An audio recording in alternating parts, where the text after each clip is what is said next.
celebrate the spirit of humanity and the dawn of a new American era.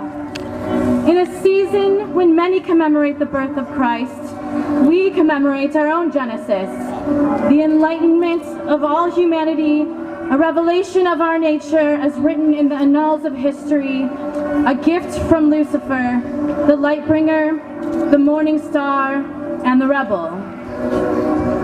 We are Satanists.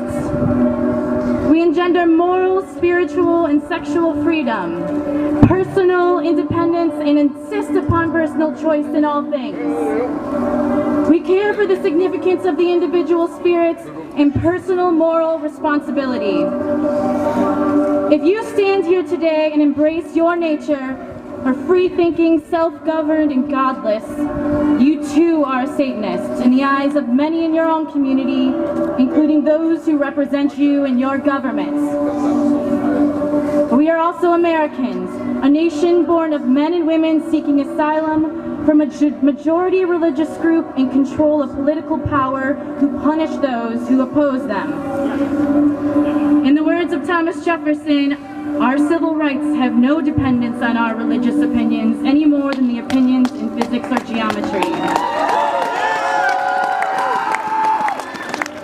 On these very steps, 2 weeks ago, hundreds of Christians gathered to demand exclusion of our fellow countrymen from the right to join in marriage under the guise of religious freedom.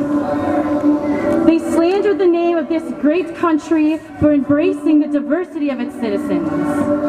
They cheered and praised when called upon to radicalize. For too many, religion has become an excuse to exclude, to hate, and to destroy. It is time for us to merge our differences and realize that we have a common problem. It matters not if you are a Baptist or a Methodist, a Muslim, or if you are faithless. You see, we are not anti-Christian and we are not anti-religion, but we are anti-degradation and we are anti-oppression. For too long, the satanic characterization has been evoked by the righteous to control the outsider. For too long, we have submitted on knees in servitude to the ministers of shame. Shall we surrender to the siren song of the religious right until she transforms us into beasts? No! Satanism is a philosophy of action, and those who desire and act not breed pestilence. We do not seek followers. We are seeking collaborators, individuals for a visionary satanic alliance, leaders of the new American era. But we have to do more than just lead to ensure a free America. We have to do more when the belief in archaic illusions of an ancient religion is a mandatory requirement for our elected representatives. We have to do more when our government determines our sexuality for us. We have to do more when children are denied the home of loving parents because the genders of their partner. We have to do more when women are denied access to reproductive health care and vilified as murderers by those selected to represent them in the government. The Word of God has been evoked time and time again to justify the opposition to civil rights movements, to squash women's liberation, to target medical treatment for HIV, and end same-sex marriage. That is not religious freedom. The inclusion of all is not oppression. And the voices of the minority are not valueless. That is not our America. And it is time to awaken. These so-called godly institutions call themselves victims and call for radicalization. This is a snake upon our hooves. America is not an instrument of any one religious group. Do you want to be part of a sleeping world? No! Do you want to gorge on the drug of the commonplace? No! Will you forever remain addicted to the oppressive traditions of a counterfeit morality? No! But we must tell those people who represent us. As we stand on the crossroads of history, let us confront the blind and self-righteous, the persecutors of thought and reason. Let us rise up in celebration of our satanic nature and cast our chains into the dust of hell.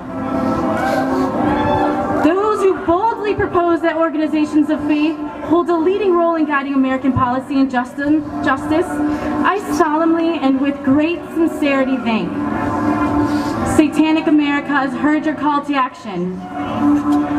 If religion is to lead in areas which have traditionally been left to a secular democracy, we will do our duty too, to bring the insights of our satanic practice to the State House, to the courthouse, to schools, and of course homes and businesses of America. Wherever and whenever diverse religious guidance is needed. All hail the new American era. An America that embraces our fellow neighbors with the integrity of their character rather than the God to whom they pray. An America where we stand to defend justice and honor for our brothers and sisters regardless of whom they call husband or wife and regardless of their personal bodily choices. Comrades, we are just as powerful as those who work in this institution here. Those who wish to uphold the traditions of old feel us breathing down their necks. And we will continue to be the voice of reason to ensure that our America remains free and equal. All hail the eternal rebel within all of us. To liberty, humanity, and justice. To the satanic emancipator and end of repressive traditions. Hail Satan!